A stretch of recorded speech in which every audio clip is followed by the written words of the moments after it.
इस मूवी की शुरुआत में एक आदमी पुलिस कस्टडी में बैठा था जो दिखने में बिल्कुल शरीफ था। पुलिस वालों ने उसको उसके कारनामों की वजह से पकड़ा था। वो पुलिस वालों के सामने बेखौफ होकर अपनी जेब से सिगरेट निकालकर पीने लगता है, जिसको देखने के बाद पुलिस वाले उससे उसका नाम पूछते हैं, जिसके बाद ये सीन चेंज हो जाता है। इस आदमी का नाम हच मैनसन था, जो कुछ दिनों पहले तक अपनी फैमिली के साथ एक नॉर्मल लाइफ जी रहा था। उसकी फैमिली में उसकी वाइफ के साथ उसके 2 बच्चे थे। मंडे से संडे हच की लाइफ एक नॉर्मल आदमी की तरह बीत रही थी, जिसमें वो थोड़े बहुत अपने घर के कामकाज करवाकर अपने ऑफिस जाता, ऑफिस से वापस घर आकर अपनी फैमिली के साथ टाइम स्पेंड करता। हज के अंदर 2 खास बातें थी। पहली बात तो ये थी कि कभी वो किसी का बुरा नहीं चाहता था, और दूसरी खास बात ये थी कि वो शॉपिंग ऑनलाइन किया करता था। हज के फादर भी थे जो इस टाइम पर अपने काम से रिटायर हो चुके थे, और वो अपने घर में रहा करते थे, जिनसे हज समय समय पर मिलने जाता है। एक रात हज जब अपनी फैमिली के साथ सो रहा था तो उसके घर में चोरी करने के लिए 2 चोर घुस जाते हैं। हज को उन दोनों के आने की खबर हो गई थी, जिसकी वजह से हज उन दोनों को पकड़ने की कोशिश करता है, लेकिन तभी वो देखता है कि उन दोनों चोरों में से एक चोर ने उसके बेटे को पकड़ लिया था। तभी दूसरा वाला चोर उसके पास में आकर उसको बंदूक दिखाकर उससे पैसे मांगने लगता है। दूसरा वाला चोर चोर नहीं बल्कि चोरनी थी, जिसको हच ये बोलता है कि उसके पास पैसे नहीं है, वो ज्यादातर शॉपिंग ऑनलाइन करता है। जिसके बाद वो चोरनी हच के हाथों में से उसकी घड़ी निकालने लगती है। तभी हच उसके हाथों में बना हुआ टैटू देख लेता है। हच उन दोनों को वहाँ पर इजीली रोक सकता था, लेकिन वो किसी वजह से उन दोनों को नहीं रोकता। फिर अगले दिन ये बात जैसे उसके पड़ोसी को पता चलती है, तो उसका पड़ोसी उससे मजे लेते हुए ये बोलता है कि कल रात अगर मैं तुम्हारी जगह होता तो उन दोनों चोरों को मजा चखा देता। धीरे धीरे ये बात उसके ऑफिस तक पहुंच गई थी, जहां पर एक चार्ली नाम का आदमी हज के पास आकर हज को फट्टू समझकर ये बोलता है कि कल रात अगर मैं तुम्हारी जगह होता तो उन चोरों की छुट्टी कर देता। साथ में चार्ली हज को अपनी गन थमाते हुए ये बोलता है कि अपनी वाइफ का ख्याल रखना। उसके बाद में हज अपने कैबिन में बैठकर अपने एक फ्रेंड से बात करता है, और उसके फ्रेंड को भी इस बारे में पता चल चुका था। फिर घर जाते वक्त हज अपने ऑफिस के बॉस से बात करता है, जिससे उसने उसके ऑफिस को खरीदने की कुछ ही टाइम पहले डील की थी। डील के बारे में थोड़ी देर बात करने के बाद फाइनली हज वहां से अपने घर आ जाता है, जहां पर उसको ये पता चलता है कि उन दोनों चोरों ने उसकी बेटी का किटी कैट ब्रेसलेट चुरा लिया है। एंड अपनी बेटी की खुशी के लिए हच वहां से अपने घर से निकलकर अपने फादर के घर जाता है, जहां से वो अपनी एक बंदूक लेता है, साथ में अपने फादर की 20 साल पुरानी FBI की ID लेकर वहां से निकल जाता है। हच सभी टैटू बनाने वाले लोगों के पास में जाकर उस लड़की के हाथ में बने हुए टैटू के बारे में उनसे पूछ रहा था। कुछ देर ढूंढने के बाद फाइनली उसे एक टैटू की दुकान मिलती है, जिसके ऑनर ने इस टैटू को बनाया था। हच उस आदमी को अपने फादर की 20 साल पुरानी ID दिखाकर उससे इस टैटू के बारे में पूछ रहा था, लेकिन तभी वो आदमी उसको ये बोलता है कि ये ID 20 साल पुरानी है और इस टाइम पर एक्सपायर हो चुकी है। वो सभी लोग वहां पर हच को फ्रॉड समझकर उसको पकड़कर मारने की कोशिश करते हैं, लेकिन तभी हच उन लोगों को पैसों का लालच देता है, जिसके बाद वो सभी लोग उन दोनों चोरों का एड्रेस दे देते हैं। फिर उसके बाद में हच वहां से उन दोनों के घर जाकर उस चोर को मारते हुए अपनी बेटी के ब्रेसलेट के बारे में पूछ रहा था। तभी उसके पास में उस चोर की वाइफ आकर उससे माफी मांगने लगती है। उसके बाद में हच उन दोनों को छोड़कर जब अपनी बेटी का ब्रेसलेट ढूंढ रहा था, तभी उसको उन दोनों का एक बच्चा दिखाई देता है जो आइसोलेशन बेड पर लेटा था। ये देखने के बाद में हच वहां से चुपचाप उनके घर से निकलकर अपना गुस्सा एक दीवार पर उतारने लगता है, जिसकी वजह से उसके हाथों में चोट लग जाती है। फिर वो जब अपने घर पर बस में बैठकर आ रहा था, तभी उस बस के अंदर कुछ नशेड़ी चढ़ जाते हैं। उस बस के अंदर उसके अलावा एक लड़की भी बैठी थी, जिसको वो नशेड़ी उसी के सामने छेड़ रहे थे। जिसके बाद में हच वहां से बस के ड्राइवर के पास जाकर बस के ड्राइवर को बस से बाहर निकालकर बस को अंदर से बंद कर लेता है। जिसके बाद में हच उन लोगों को बस के अंदर इतनी अच्छी तरीके से धुलाई करता है कि जिसकी वजह से वो लोग हॉस्पिटल में पहुंच जाते हैं। हच ने वहां पर अनजाने में एक गैंगस्टर के भाई को मार दिया था, जिसका नाम यूलियन था, जो कि इस टाइम पर रशिया में था और रशिया का बहुत बड़ा गैंगस्टर था। रशिया के सभी गैंगस्टर एक ऑफसेक नाम के गुट में शामिल थे, जिन्होंने यूलियन को अपना सारा 2 नंबर का पैसा हैंडल करने को दिया था। एंड इस वजह से यूलियन भी बहुत ज्यादा अमीर बन गया था, लेकिन यूलियन को ये काम करना बिल्कुल भी पसंद नहीं था। उसको सिंगिंग करना बहुत पसंद था। एंड जब ये बात उसको पता चलती है कि उसके भाई को किसी ने मारा है, तो वो फौरन अपने भाई से मिलने हॉस्पिटल में चला जाता है। वहां पर वो गुस्से में अपने भाई के सभी दोस्तों को मारते हुए उनसे उस आदमी के बारे में पूछने लगता है जिसने उसके भाई को मारा था। फिर उनमें से एक आदमी यूलियन को हज का क्रेडिट कार्ड देता है, जो लड़ाई करते वक्त हज की जेब से गिर गया था। उसके बाद में यूलियन इस क्रेडिट कार्ड को अपने ऑफिस में काम कर रही एक लड़की को दे देता है और हज के बारे में डिटेल निकालने को कहता है। जैसे ही उस लड़की को हज के बारे में पता चलता है, तो वो सबसे पहले अपनी जॉब यूलियन के पास से छोड़ देती है। यूलियन को वहां पर ये पता चलता है कि हज आज से 20 साल पहले एक इंटेलिजेंट एजेंसी में काम करता था, जिसका काम अपराधियों को मारना था। उसके बाद में हज जब अपनी फैमिली के साथ टाइम स्पेंड कर रहा था, तो उसके घर पर उसके दोस्त का कॉल आता है, जो उससे बात करते हुए ये बोलता है कि तुमने जिस आदमी को मारा उसका भाई रशिया का बहुत बड़ा गैंगस्टर है। लेकिन हज कुछ भी बोलने से पहले उसका कॉल काट देता है, क्योंकि वो ये नहीं चाहता था कि ये बात उसकी फैमिली फैमिली को पता चले। फिर अगले दिन हज जब अपने ऑफिस में बैठा था तो उस टाइम पर उसके फोन पर उसी दोस्त का मैसेज आता है जिसमें उसका दोस्त उसको एक बार्बर शॉप पर जाने को कह रहा था। उसकी बात मानकर हज उसी बार्बर शॉप पर जाता है जहाँ पर एक आदमी हज को यूलियन की फाइल देता है, जिसको देखने और पढ़ने के बाद हज को यूलियन के बारे में सारी बातें पता चल गई थी, जिसमें खास बात ये पता चली थी कि यूलियन को पेंटिंग का बहुत ज्यादा शौक है। फिर वहां से हज अपने घर आने के बाद अपनी फैमिली के साथ एंजॉय कर रहा था, तभी वो देखता है कि यूलियन के कुछ आदमी उसके घर की तरफ आ रहे थे, जिसके बाद वो जल्दी से अपनी वाइफ और अपने बच्चों को घर के बेसमेंट में ले जाकर बेसमेंट का गेट बाहर से बंद कर देता है। जैसे ही वो लोग उसके घर में आते हैं तो हज उन लोगों से अकेला ही भिड़ जाता है। वहां पर हज ने काफी लोगों को मार दिया था, लेकिन एक लेडी उसके पीछे से आकर उसको इलेक्ट्रिक शॉक दे देती है, जिसकी वजह से हज बेहोश हो गया था।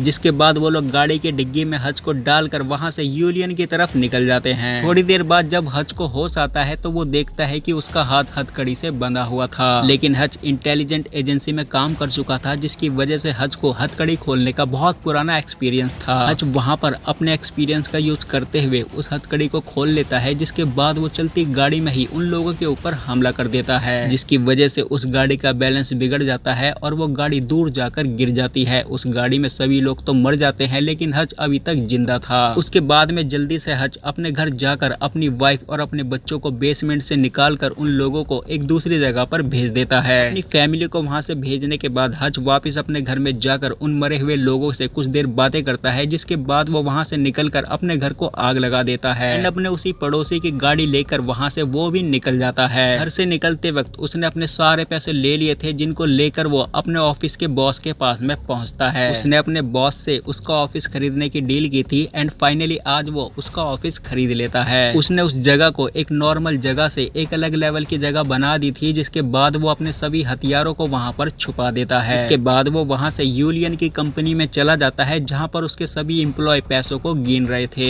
वहां जाते ही हज अपनी गन की मदद से काम कर रहे वहां पर सभी लोगों को मार देता है, जिसके बाद वो पूरी कंपनी को जला देता है। इसमें यूलियन के सारे पैसों के साथ साथ उसकी सारी पेंटिंग जल जाती है, लेकिन हज ने उसकी एक फेवरेट पेंटिंग बचा ली थी। यूलियन इस टाइम पर अपना शौक पूरा करते हुए एक क्लब में गाना गा रहा था और उसी क्लब में हज भी बैठा हुआ था। हज को वहां पर बैठा हुआ देख यूलियन उसके पास में आता है, जिससे बात करते हुए हज उसको ये बोलता है कि तुमने मेरे घर के ऊपर हमला करके बहुत बड़ी गलती कर दी है, जिसके जवाब में मैंने तुम्हारे सारे पैसे जला दिए हैं। इसके बाद यूलियन उससे ये पूछता है कि तुमने मेरे भाई को क्यों मारा था। हज उसको बोलता है कि तुम्हारे भाई ने जो हरकत की थी, जिसको देखने के बाद एक आम आदमी को जो काम करना चाहिए वही काम मैंने किया था। इतना बोलकर हज वहां से इजीली चला जाता है, क्योंकि हज के पास में एक बॉम्ब था जिससे सभी लोग डरे हुए थे।